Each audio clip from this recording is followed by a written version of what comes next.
second form is that of reminding a person. So, if an individual off the bat doesn't know what is right and what is wrong, doesn't know that he needs to do something or not do something, then you don't go and remind them. Obviously, you need to teach them. But if someone does know, then it isn't necessary for you to reteach them. Rather, a simple reminder will suffice. But this itself has a number of different cases, and this is where we struggle as well as a Muslim community. So, the first form or case is that you, for whatever reason, find out of a fault of another.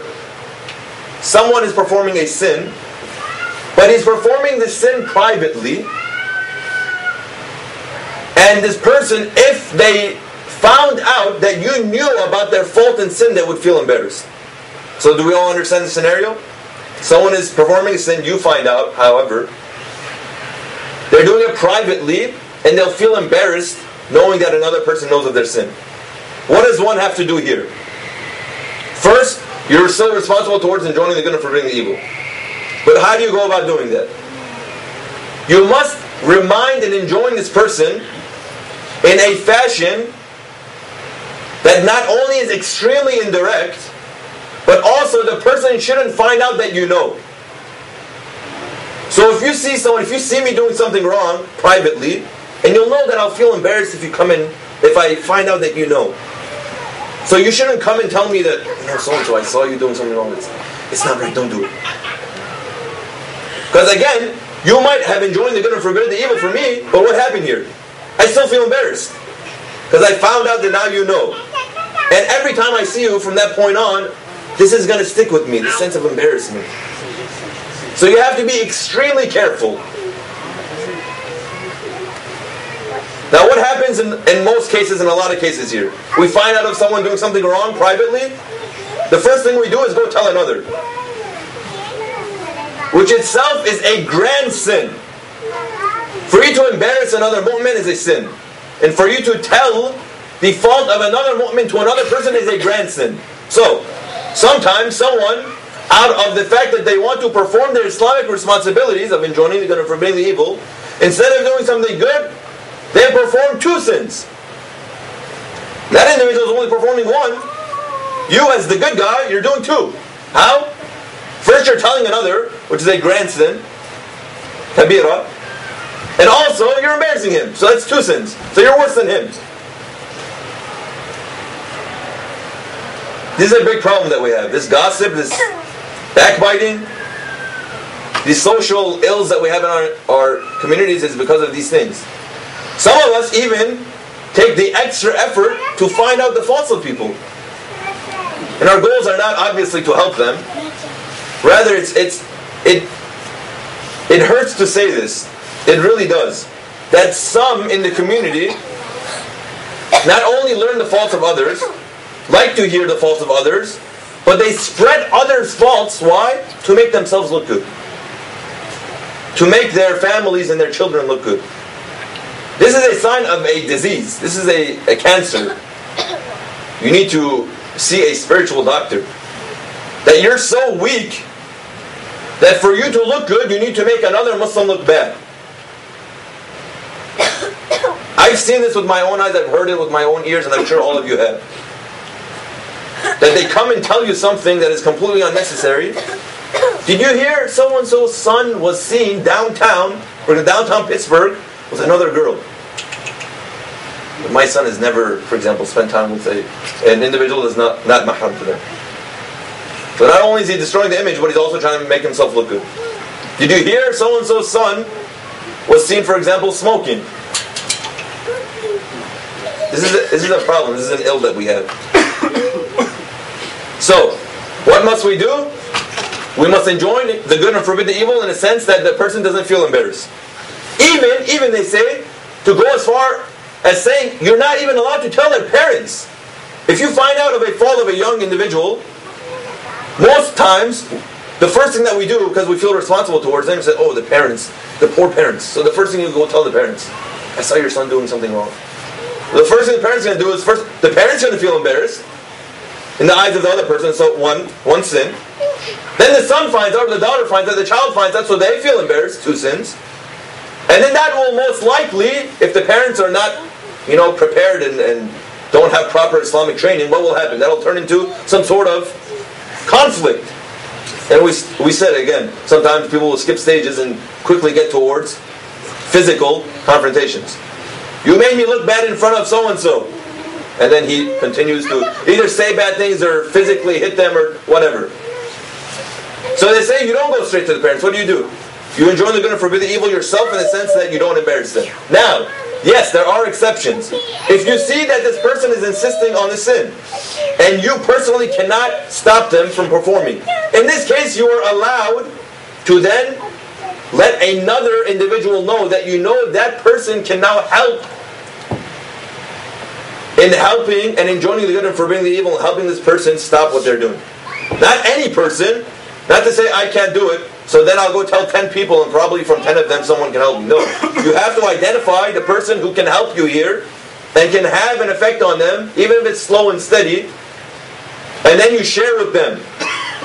Now if this is the parents, if the individual that you've come to understand that can help the children, and they won't make a mess of it, then yes, you go tell the parents, and that's it. But if you know that it's not going to help the situation, then you need to find a way to solve the problem. The point here is to solve the problem. The point is not to just take it off your shoulders and throw it on that of the parents. Islam is not a religion of just, tossing things. Islam it's not about playing hot potato. That, it falls in your hand, so you have to find someone else to throw it in their hand. No. You're responsible towards making sure that this actually gets done.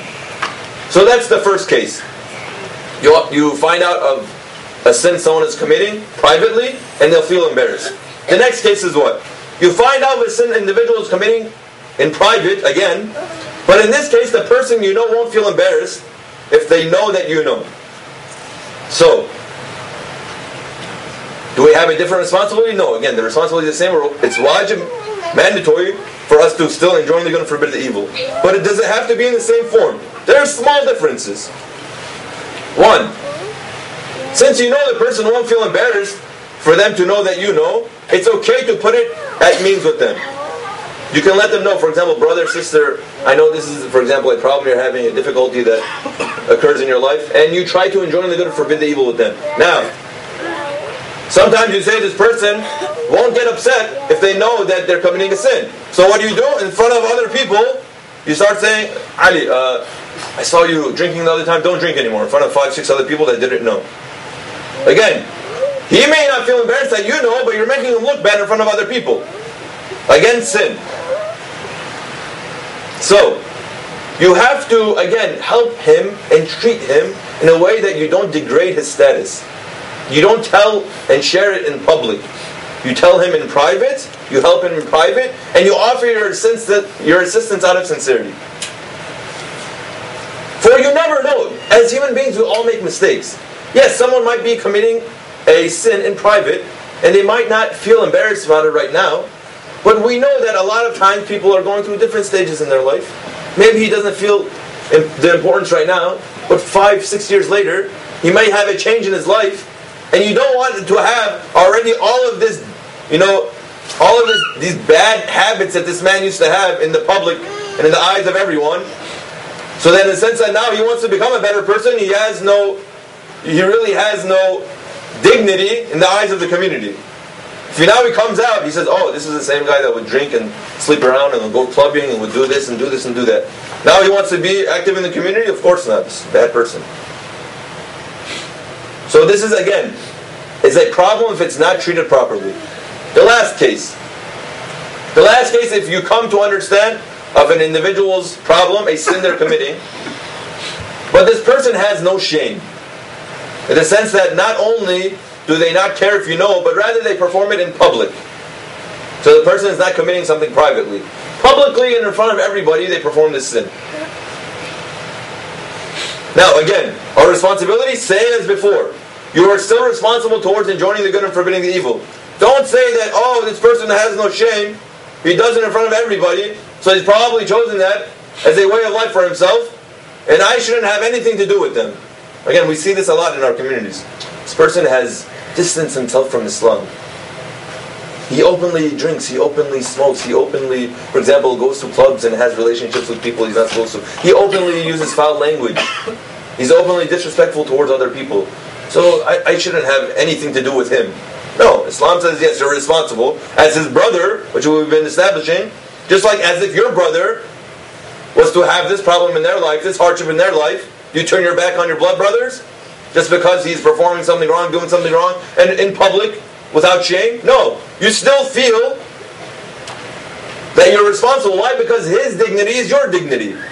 As a blood brother, the dignity of your brother is your dignity. In the sense that if your brother is a successful person, it makes you look good. If your brother is a failure, it makes you look bad, right? A lot of times we see this. When a member of the family, for example, is not on par with the other members, what do they try to do sometimes? They try to distance themselves from him. They try to disassociate themselves from him. Because if people find out of who they are and what they're doing, it'll make them look bad. So, we don't abandon them. We still are responsible towards helping them. But how do we do this here? Again, since he does it in public, it isn't necessary to keep it hush-hush. But this also doesn't mean that you should get a microphone and a loudspeaker and start announcing it to people who don't know. For example, someone in let's say the Washington area is doing something wrong, and then now this person, for whatever reason, feels responsible towards telling everyone in America. He comes to Pittsburgh and says, "Oh, people of Pittsburgh, oh Muslimin of Pittsburgh, please note that such an individual in Washington is a bad person. So if you ever go to Washington, make sure you stay away from him." So we shouldn't be doing things like that. Whether in this channel, which is so rare and blunt, no one really does that unless they have something wrong, or whether through gossip. Sometimes we even hear it. Sometimes people want to share information with you that has nothing to do with you. Yeah, there's a family in California, oh my God. Their child is so misguided, he's so bad. What does that have to do with me here in Pittsburgh? Why are you telling me this? Again, notice the goals that the person has in mind. Yeah, so-and-so is like this, but we're not. So my son and my daughter is good. So look at how prestigious they're trying to make themselves look. So these are the different forms that we must enjoin the good and forbid the evil. And so long as we don't pay attention to how this must be done, know that we will continue in our failures as a Muslim community. As we are right now. We are failing in the notion of saving face and respecting other people. Is gossip and backbiting not a big problem that exists in the Muslim community? Both in Islamic countries and both here. Same thing. For some reason, we like to bring the lower points and the bad points of our culture with us everywhere we go. God knows why. Maybe it's so influential in our lives that that point itself defines who we are. This is a problem. So far we've looked at, we've defined this responsibility. We've looked at the stages that one must go about performing this. Again, in each of these cases, for example, in the last case, again, each of these stages needs to be performed in order. If someone is performing something in public and doesn't care, you automatically don't go towards telling him off. Rather, again, the first thing, remember, in the heart, it needs to be heartfelt, and then by words.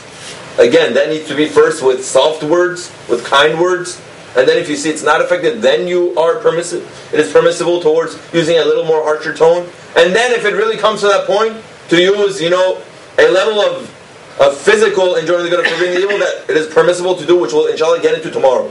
Again, just because someone doesn't listen to your harsher words, it gives you the right to,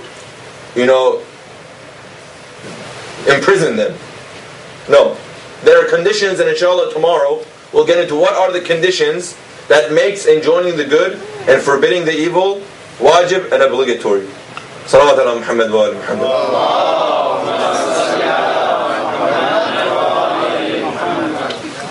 I know we're short on time, so inshallah if we can dim the lights we'll begin the masala.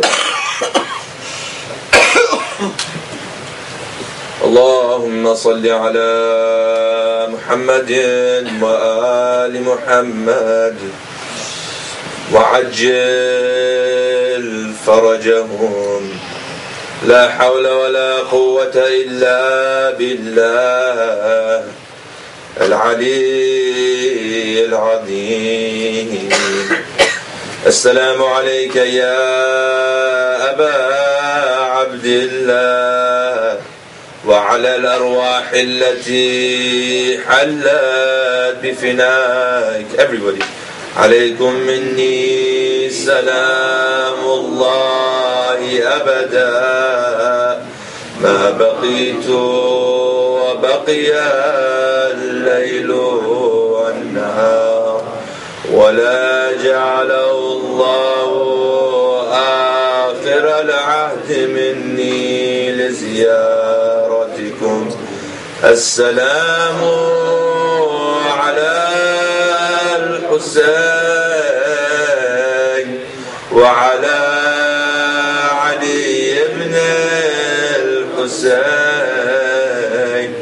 وعلى أولاد الحسين وعلى أصحاب الحسين. السلام على الحسين وعلى ولدك علي الأصغر الذي فجعت به. On the day of Ashura, when it comes time that one by one the companions of the Holy Imam request permission and enter into battle, one by one the Holy Imam sees his companions fall and become martyred, to the point that he sees next to the camp of the Ahl Bayt the bodies of his sons and his companions lay there. The body of Ali al-Akbar lays piece by piece. The body of Qasim and Habib and Muslim lay on the ground. Imam Hussein is now fearful and is saddened by the fact that all of the women and children have been thirsty. Kulthum exits the tent holding Ali al-Akbar in her hands. She says, Ya Hussein, this child has not drinking water for 3 days. This child is dying of thirst. Ya Hussein, get some water for this child. Ali al-Asghar was only 6 months old, a small child, taken to the battlefield in the land of Karbala, a 6-month-old child. Think of your children, to have to take your children to the battlefield. The Imam takes Ali al-Asghar with him. He proceeds to go to the battlefield in front of the enemies of Islam.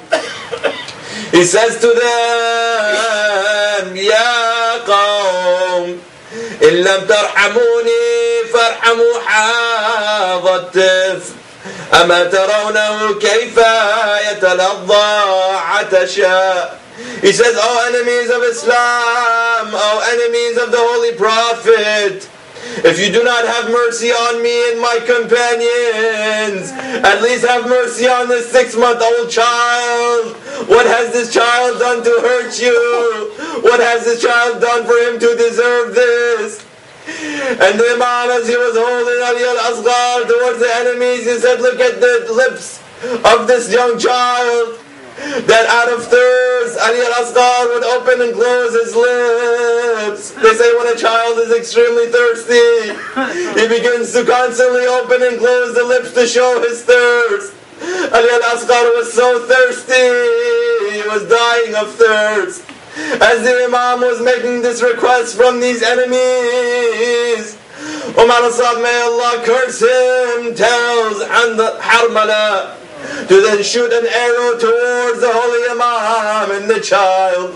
As the Imam is telling his enemies to have mercy on this child, he feels the child move in his hands, and he sees that blood begins to drip from the body of Ali al-Asghar. فذبح الطفل من الوريد إلى الوريد أو من الأذن إلى الأذن.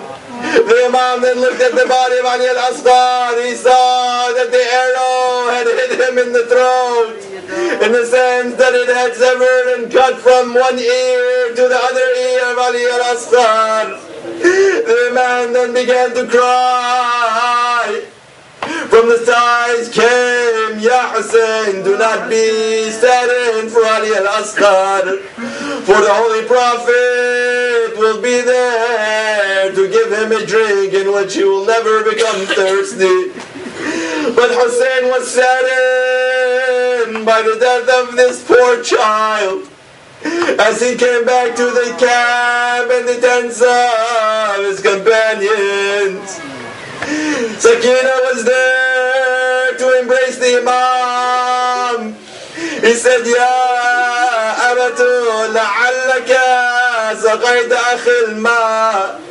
Oh my father, oh Hussein, it looks like Ali al-Asghar has gotten some water the way you hold him. Hussein then began to cry. He said, Bunayya, haki akhak madbu'an bizahm al-a'da. No, Sakina, they did not give water to this poor child. Rather, they struck him with an arrow that cut his throat, and the blood came gushing, and he has become martyred. Wa aliyah, wa aliyah, wa aliyah, wa aliyah, wa aliyah, wa aliyah, wa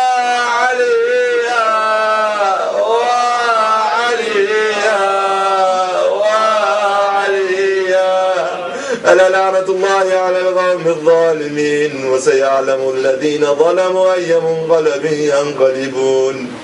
بسم الله الرحمن الرحيم. اللهم نسألك وندعوك باسمك العظيم الأعظم الأعز الأجل الأكرم إلهي بحق فاطمة وفيها وبعدها وبنيها والسر المستودع فيها وبدماء شهدائنا وإمام زماننا يا الله يا الله يا الله يا الله يا الله يا الله يا الله يا الله يا الله يا الله يا رحمن يا رحيم يا مقلب القلوب ثبت قلوبنا على دينك. وقنا يا قاضي الحاجات ويا كافي المهمات، إنك مجيب الدعوات، إنك على كل شيء قدير. اللهم عجل لوليك الفرج، اللهم عجل لوليك الفرج، اللهم عجل لوليك الفرج والعافية والناس، واجعلنا من خير أنصاره وأعوانه والمستشهدين بين يديه، وامن علينا برضاه. وصلى الله على محمد وآل محمد وعجل فرجهم صلوات.